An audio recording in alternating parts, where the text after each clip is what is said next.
Yo, what's going on? Kofuzi coming to you from my backyard in Crystal Lake, and welcome to episode 2 of the series Surviving Sydney, where I go over the highs and lows of my marathon prep getting ready for the Sydney Marathon. In this episode, I'll race a 5K, I'll do some double thresholds, and I'll take some planned and unplanned rest days. And of course, it's super hot through it all, so let's get started with week 5.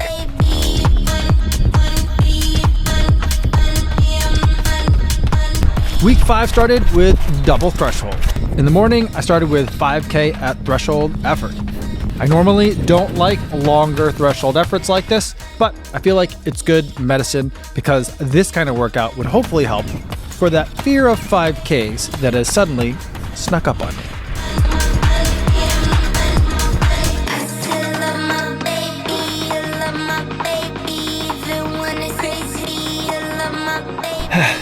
"5K. Threshold effort, much cooler today. I'm in a 20:29.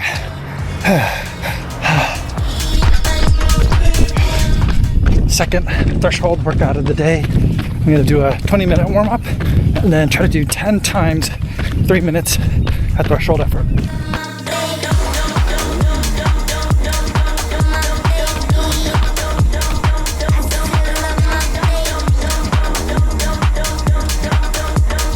All right, 2 reps in. Feeling not terrible.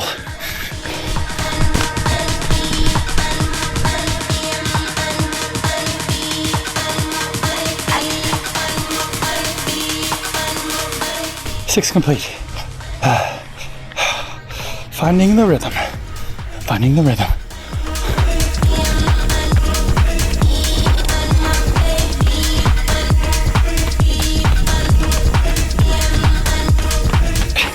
Ten reps complete. That's 30 minutes of threshold work this afternoon and about 21 this morning. That's a big day for me. Tuesday would be a bit of an unusual day running wise. I got in a handful of miles in the morning in between kid drop-offs for their summer camps. And then in the afternoon, I ran up and down a rather busy and dusty road. It's literally adjacent to an active quarry as I waited for my daughter's gymnastics class to end. Sometimes the miles aren't pretty, but you run what you can when you can. It is a little bit after 9 a.m. here on a Wednesday in Crystal Lake. I'm gonna take the Endorphin Speed 5 out for a long run. The plan was to run 3 laps around the lake for a total of about 15 miles. And each lap, I wanted to have a few up-tempo miles in there. It was really hot though, so I didn't have a specific pace in mind. I just wanted to put in work. Finished the first lap. It's about 5 miles total. Gonna switch out handhelds.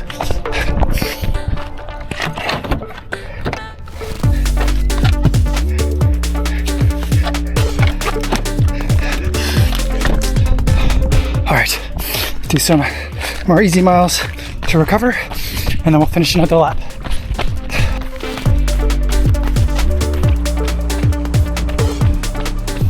Lap 2 done. It's getting so hot. I don't know if I'm gonna do lap 3. I'm gonna do lap 3, but I think I'm just gonna jog it.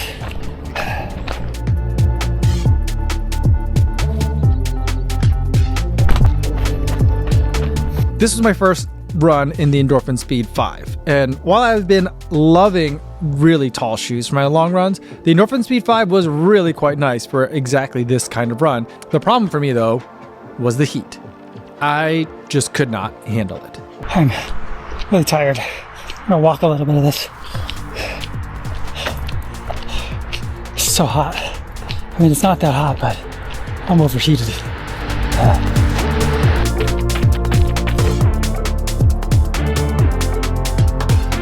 It is a little bit after 9 a.m. here on a Thursday in Crystal Lake. Feeling pretty banged up after yesterday's kind of failed long run. But it is a bit cooler now than it was yesterday, so hopefully today's run won't be too bad. Just some easy miles today. This was my second day running in the Puma Velocity Nitro 4. It switched to become an all-TPU midsole foam this year, and for me, ATPU is the new buzzword in running shoes. I absolutely love it in racing shoes. It's lightweight yet durable, it's cushioned yet responsive, and depending on how it's processed, it can behave very differently than what I've previously seen in racing shoes, and in a good way. It can be tweaked so that it's optimal for a daily training application, like in the Velocity Nitro 4. Friday was another easy day back in the Endorphin Speed 5. This shoe has always been pretty good at easy paces, and this new version was no exception, but it's a bit peppier and a touch more firm than it has been in previous years, and overall, I like that for this particular shoe. Saturday was a race day. It was my local 5K. I've run this race, I think, every year since we moved out to the suburbs. And I wasn't going to try it in PB for this race, but I wanted to give it a solid go and make up for the 5K race I didn't get to race last week. Good morning. It is a little bit before 8 a.m. here in McHenry. I'm going to be racing the McHenry 5K today. I've done this last 2 years now. Temperatures are milder today. It rained a bunch last night, so the humidity isn't too high. Should be a good day. I warmed up for a bit, made some new friends from a neighboring run club, and did some brief drills, and then it was time to line up. This race had a lot of young runners from the local high school, and so when the race started, I ran with them, or at least I tried to keep up with them. And then about a mile in, I found myself with 2 other grown-ups to run with and tucked in behind them. I kind of felt like they were moving a bit slow, but I have a real bad habit of going out way too fast for my 5K races, so I just stayed put with them. A little after the 2-mile mark, the pack of 3 started to splinter, and then I took the lead. I tried to get the other guys to come with me, but they faded quickly, and so I was running alone for much of the rest of the race. And that certainly hurt. At about 400 meters left, I started to catch a young runner ahead of me, and I tried to get him to finish the race with me, but I think he had perhaps run out of gas already. And so, with 200 meters to go, I was by myself, feeling pretty good, and I had a little bit left, even, for a little kick.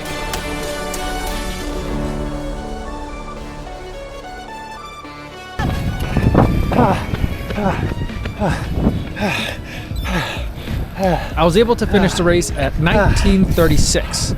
I think I definitely could have run faster, but this was a race I was training through with no taper, and I was still about 20 seconds faster than what I ran for this race last year. And it was good enough for 10th overall and first in my age group. Not a bad morning. Then I took the family down to Chicago to my running buddy's neighborhood where they were having a block party. And I may have fallen asleep during the party, and I'm going to blame exhaustion from the race for that. Sunday was an uncomfortable, easy day. My legs felt kind of trashed after the 5K, which is pretty much how your legs should feel the day after racing a 5K. And then my wife wanted to go to IKEA, which was a challenge for me.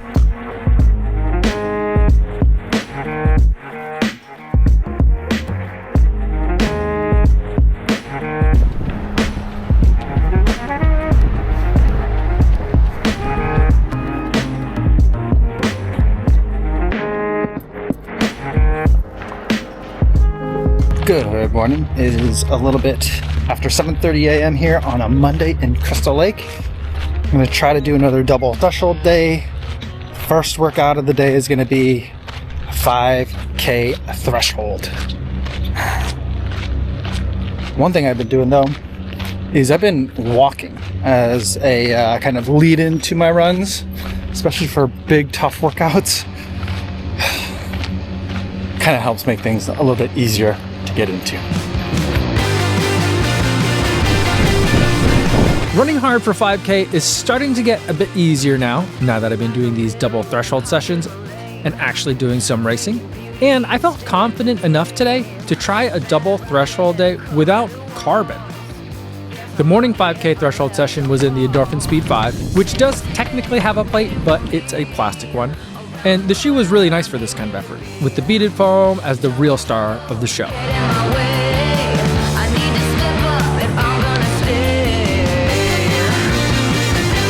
And that evening, I headed back out for a 10 by 3 minute threshold session. I thought I'd continue with the plateless theme, and I took the Brooks Hyperion 3 out for a run. That third one. It's got a little bit, a tiny uphill in there. Makes it hard. This year, Brooks changed this shoe considerably. It's now definitely a daily trainer, but I wanted to know if it still had the chops for an intense workout, and for the most part, it held up just fine.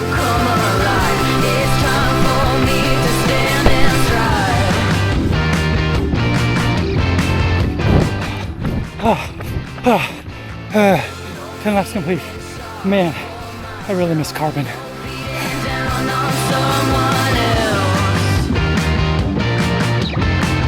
Tuesday was a short-ish recovery run. I felt terrible.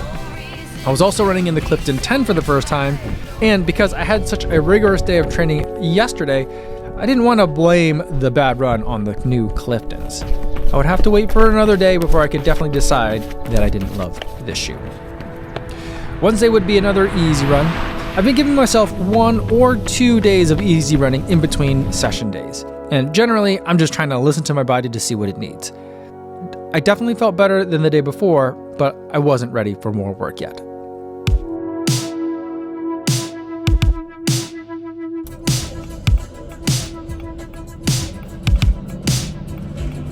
It is a little bit before 8 a.m. on a Thursday. I'm going to try to do a long run today. Got a pack full of ice and hydration fluid, and temps are really mild today. It's below 70. So we'll see how this long run goes.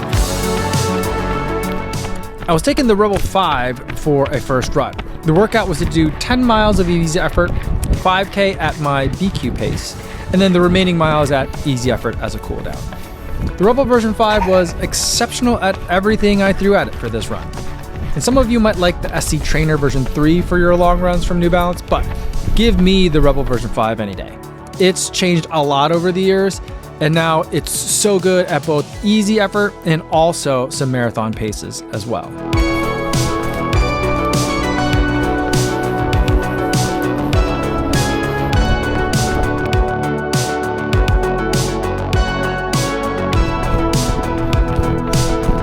I just realized that due to some user error, I hit the pause button on my watch instead of a lap. And so now I've shorted myself a little bit more than a third of a mile. So the question is, when I get back to the end point of my run, do I finish at the 15 miles that I know I've ran on this out and back? Or do I add that 1/3 of a mile extra so that way my Strava says 15 miles at the end? Decisions.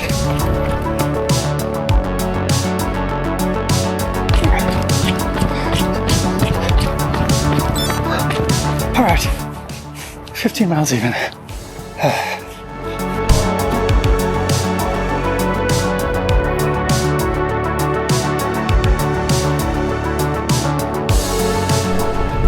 It is a little bit after 7:30 a.m.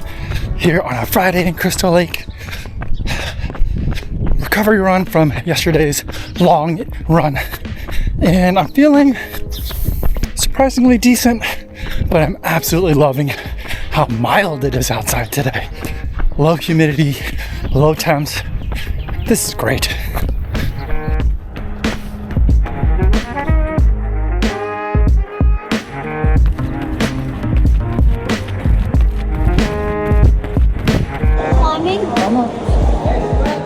After the run, I took my daughters to the rock climbing gym again, and then we got in the car to go to my in-laws in Iowa. And while it was RAGBRAI time, yet again, I would not be riding the event this year. Instead, I had another double threshold day on my schedule. And this time, I'd be running the AM 5K threshold in the New Balance SC Elite version 5.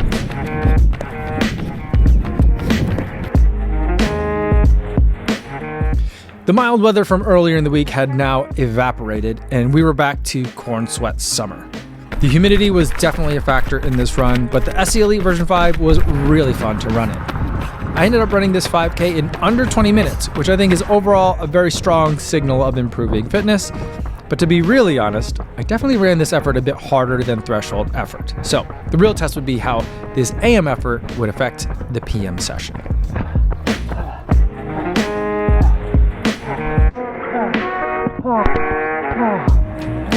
Getting ready for my second workout of the day. It is pretty hot, unfortunately. It's the hottest part of the day. 81 degrees and kind of humid. Could be worse.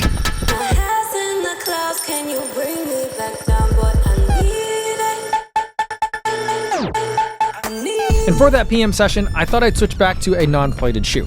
I took the Launch 11 out for a run. I haven't tested this shoe in several years, but I recently had a chance to interview several Brooks athletes. And the shoe came up multiple times in these discussions, so I thought it was time to revisit the shoe.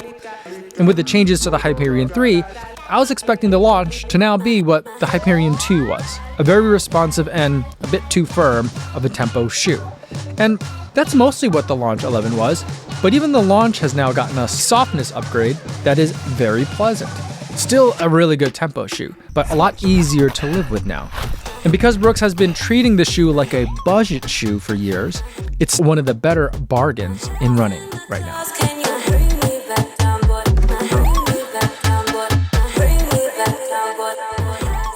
It is a little bit before 7 a.m.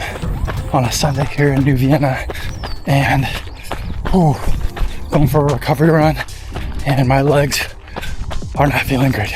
I'm so tired. For this run, I was trying the Puma Magnify Nitro 3 for the first time. This is a shoe that you all have been telling me that I need to try. And now that Puma was telling me that it was a 100% PBA shoe, I made sure that I got a pair in for testing this year. And I'm glad I did. Puma set up the foam just right to make this an excellent max cushion shoe, and it was just what I needed for my tired legs. But on this particular run, my legs were not my biggest concern. It is super humid out today, and feels like it's about to start pouring rain, and that sky doesn't look that nice. Fortunately, the rain held off and I didn't get caught out in a thunderstorm. And from looking at the radar, it looked like any storms would be going around us. So I was able to take my daughter out for her run that was on her calendar. My daughter doesn't really need me to pace her for these runs anymore. She has her own GPS watch and I'm slowing her down, really. But I'm thankful that she still asks for me to go with her. These are core parenting memories for me. By the end of week 6, I had raced a 5K, done several double threshold days, and attempted a couple of long-ish runs.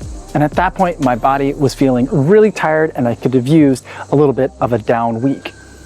If I could have made it to week 8 though, that's when I had a trip planned over to my sister's house in Connecticut, and that would have been a really convenient time for some easy running. Unfortunately, my body couldn't hang on to the training that long, and so by week 7, I ran into an unfortunate little setback, and I came down with a summer sinus infection.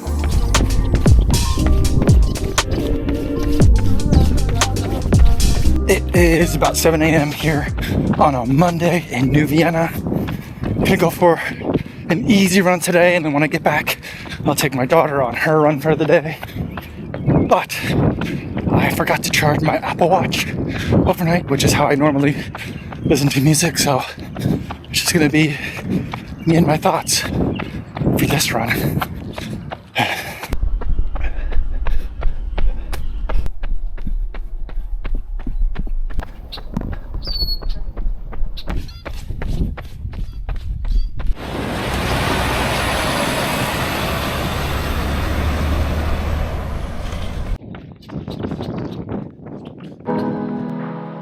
The weather was pretty decent, but it still took me about 30 minutes for the run to feel good. And my daughter was only supposed to do 3 miles, but she was feeling really good, so she asked for 4. And then I took the kids to the pool, and later we played some pickleball. It was a pretty full day.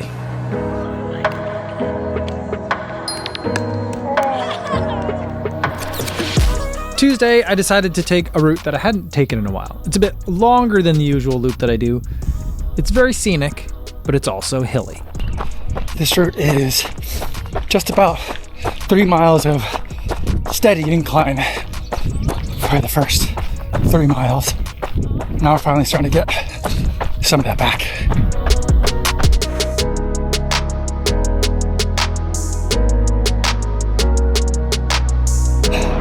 "11 miles complete."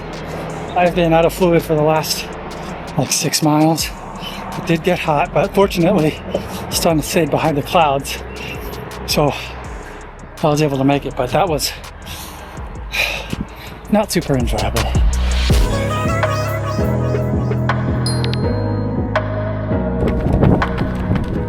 Wednesday, my daughter had threshold repeats on her calendar, and I tried to pace her for the workout, but to be honest, I'm not the best pacer. I either go way too fast or way too slow.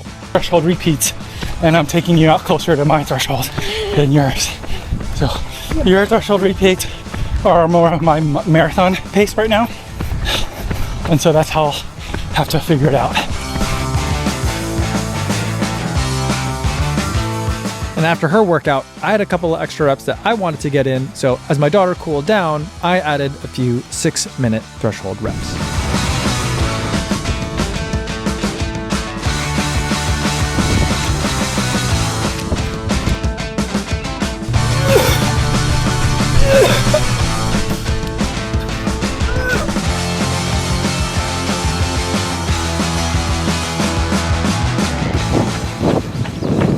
In Crystal Lake. Pretty tired today. We got home late last night. It is very humid, but fortunately there's a strong breeze and some cloud cover. Hopefully that holds.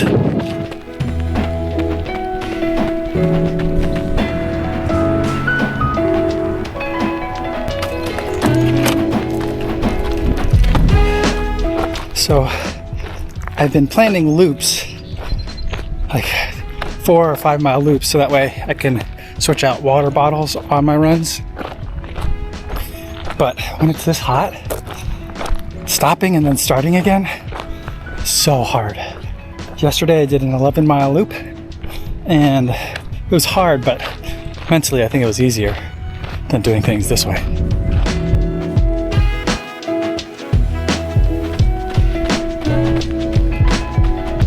It's not even 6 miles into this run. I think I'm gonna cut it a little bit short.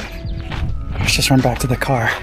Should be about 7 total on the day. Oh, I'm tired. It is a little bit after 7:30 a.m. here in Crystal Lake, and I woke up kind of feeling like I had a little bit of a sore throat. So I feel like it's one of those things that once you get up and get moving, it goes away, but I want to make sure that I'm really watching myself during these very high exertion weeks.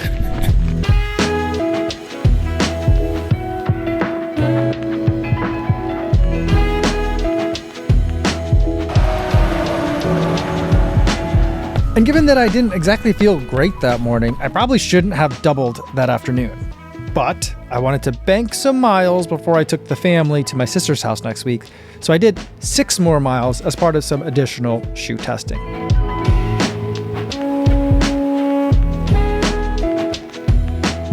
The next morning, I tested negative for COVID, but I was definitely sick. It felt like I had a sinus infection. So I took Saturday completely off, no running, complete rest. I also took Sunday completely off as that was a travel day. When we arrived in Connecticut, we went directly to the beach, and the high heat and salty air definitely made me feel a lot better.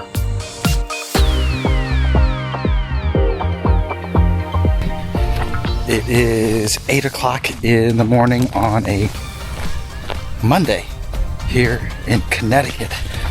So every time we come down to the beach in Connecticut, my sister and my brother-in-law always tell me how when it's low tide, there is a lighthouse that you can walk across, but when it's high tide, the Long Island Sound comes in and covers it. And I've never really believed them about it. But today I've been told that low tide's gonna hit, or the lowest of low tide's gonna hit in a little bit. So I'm gonna try and run to the lighthouse.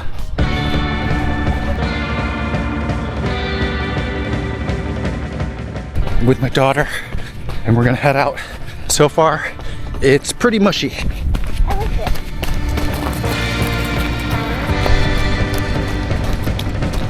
it. So there is a Strava segment. I think it's called the Pinfield Reef Run or something like that here. That is the Pinfield Lighthouse. And the fastest time is a 13:45 for this 1 mile each way out and back.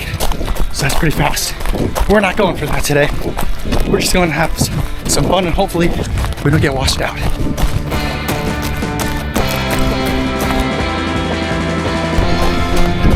There is definitely no way to get over to the lighthouse from this sandbar. But we're getting close. Whoa. Whoa, it's slippery. Everything's so slimy out here. I don't think we could get all the way to the lighthouse. Let's see how close we can get. I mean, I could see. I mean, we're getting in the water now. All feet are wet. Feet are wet. Why is this ladybug keep landing on me? Stop! Oh,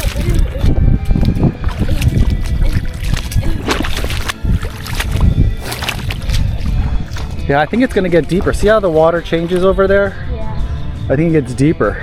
I don't think we can make it. Probably not. How far do you think that is? Half mile. I think that's maybe 200 more meters to get there. Maybe at another time of year, maybe if the moon is a different phase, does that make a difference, guys? I don't know anything about tides. So we couldn't quite make it to the lighthouse. I thought we might have been able to wade a lot further out and then maybe even swim a bit, but it occurred to me that I'm not a good swimmer and I was with my daughter, so if she got pulled out by a current or something, I certainly wouldn't have been able to help. So we turned around and walked back to shore. Back at the house, my sister had bought bagels, and then we returned to spend the day at the beach.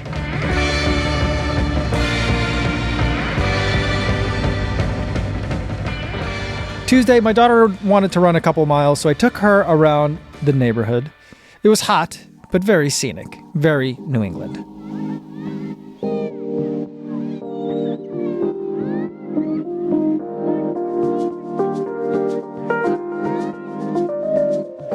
And then afterwards, I added on a few miles of my own. I still wasn't feeling 100%, so it wasn't a very long run. And then we hopped on a train and headed into the city. We had pizza for lunch, obviously, and then we went to Summit, a sky deck atop one of New York's newest skyscrapers. Not only were the views fantastic from this spot, but the mirrors everywhere gave the room a serious Inception vibe that I was totally into.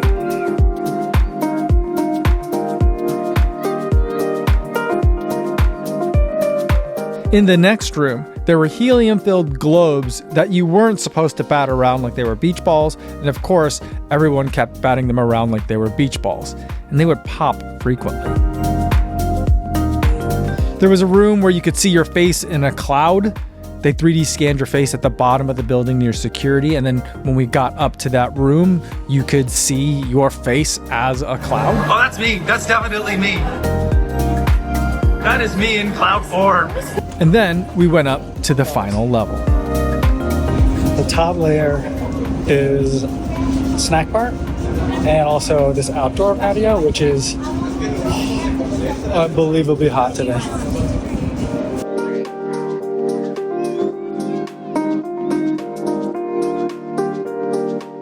Wednesday started off with another run, and this time my nephew also joined in. He's about my daughter's age and a pretty talented athlete as well. Running at my sister's house with my daughter and my nephew, which just means that I'm getting dropped by 2 people now.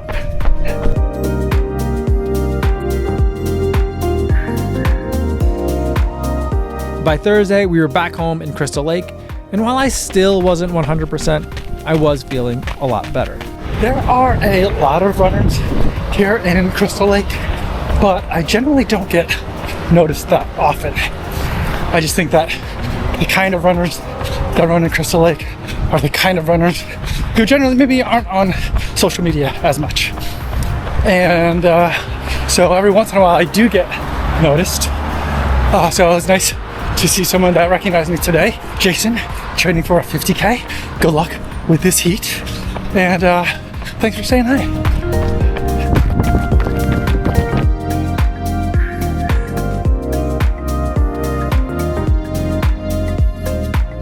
Friday, I could tell that I was still not feeling great, so I did some easy shoe testing. 2 mile reps in the Clifton 10, the Clifton 9, the 880 V14, and the Diodora Nucleo 2. Although I didn't really like the latest 880, so that run I cut a bit short. Another day with a lot of product testing. First, Magnify, then Magmax, then Vomero 18, and then I think Skechers Aeroburst.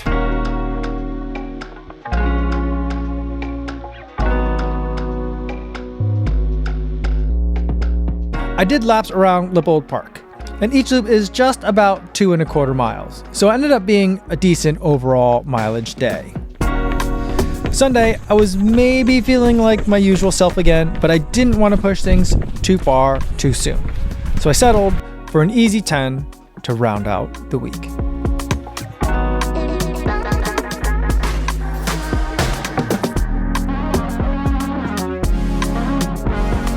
So that's it for week 8 of training. I really wanted for my down week and for my family travel week to coincide, but instead I pushed things a little bit too hard for a little bit too long, and I ended up with 2 consecutive down weeks. I'm bummed that that cost me a couple of threshold workouts, a long run, and a bunch of weekly miles, but I'm feeling fully recovered now, and I'm ready for the final few weeks of training before I head to Sydney.